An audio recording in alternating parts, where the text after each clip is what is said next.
ఇదిగోండి సొరకాయ అంటే ఆనపకాయ కూడా అంటారండి. వేరుశనగపప్పు కూర అండి. ఇందులోకి మిక్చర్ నంచుకొని తింటే చాలా బాగుంటుందండి. ఈ కర్రీని మీరు అందరూ ట్రై చేయండి. తిని చూసిన తర్వాత నాకు ఒక లైక్, షేర్, సబ్స్క్రైబ్ చేసుకోండి చాలండి. అండి ఈరోజు సొరకాయ వేరుశనగపప్పుతోటి మీకు కూర చేయబోతున్నాను.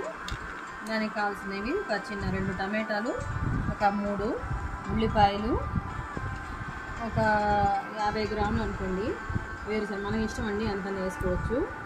అలాగే 4 తెల్లగడ్డలు, కొంచెం కరివేపాకు అండి, పచ్చిమిరపకాయలు మనం వేసుకుంటే వేసుకోవచ్చు అండి, లేదంటే మిరపకాయలు వేసుకోవచ్చు. రెడీ చేద్దాం ఎలాగా.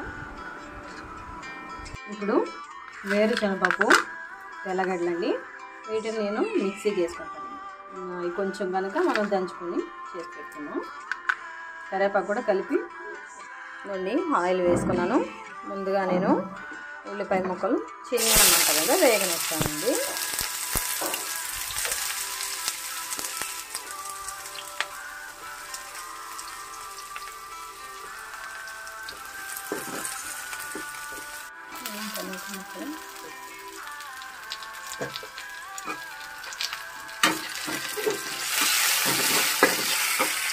ఇవ్వండి టమాటా ముక్కలు కూడా వేగిపోయాయి.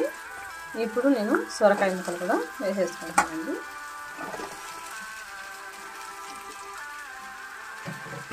సొరకాయ ముక్కలు కూడా మనం చిన్న మంట మీదే మగ్గనిద్దామండి. బాగా మగ్గినట్లయితే టేస్ట్ బాగుంటుందండి. ఏ కూర అయినా కానీ చిన్న మంట మీద బాగా దగ్గరగా మగ్గనిస్తేనే రుచిగా ఉంటుందండి. పెద్ద మంట మీద మనం అలా ఇలా చేసేస్తే మటుకు అంత టేస్ట్ రాదండి.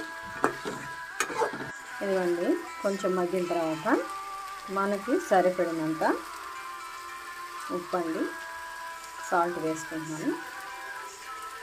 అలాగే మిరప్పొడి అండి,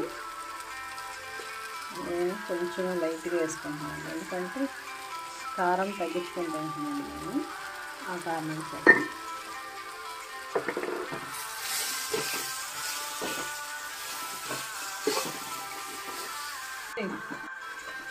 ఇదిగోండి బాగా వేగింది. ఇంకొంచెం మనం వాటర్ వేసుకొని ఇంకొంచెం ఉడికిద్దాము.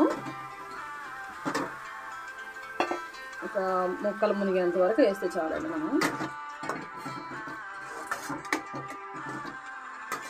కొంచెం సేపు ఉడకనిచ్చిన తర్వాత మనం దంచుకున్న పొడిని కలుపుతాం. నేను కొంచెం పసుపు పొడి వేసుకున్నాను. బాగా ఉడికింది. ఇంకొక 2 నిమిషాల తర్వాత నేను పొడి కలుపుకుంటాను.